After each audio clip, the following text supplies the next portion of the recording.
muna zane da alajikan gwamnan Kaduna na da, sai na ce makarishin alewa ƙasa. To shi bai ji hausa ba daga kudancin Zaria yake sosai, bai ji hausa sosai ba. Sai da muka shiga mota ni ce ina so in kai shi boda, in kai shi Kwangwalam da Mai Adwa. Sai ce menene makarishin alewa ƙasa, shi duk ƙarshen ta nan zan dawo. Saboda haka ina so ko mutum ya zama a ƙasar shi ya yi sannu da gida. Makarishin alewa ƙasa ɗin nan gaskiya ne. Yanzu yadda 'ya'yana suke jin daɗi duk inda suke, ko a Turai suke ko a nan suke, cewa ina gida, sun fi numa jin daɗin ina gida ɗin.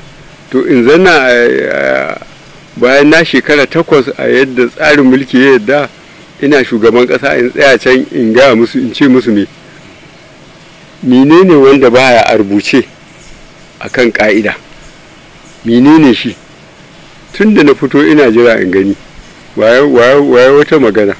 Bancin kun dawo gida, mutane suna ga an ɗauki shekara 81, amma kuma sai kuka ci gaba da zuwa ayyuka a gona. Mutane suna ganin akwai wahala.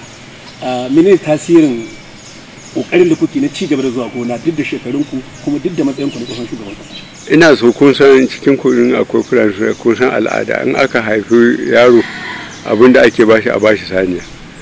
To ina so tun daga lokacin har yanzu ban bar dabbobi, har yanzu ina da shanu. 'Ya'yana nasu na ba su kansu, na ce su tafi, su kowa tafi inda yi nufa. Kayana nawa ne, gona ta tana nan, kamar da na gaya muku so 4 a mako.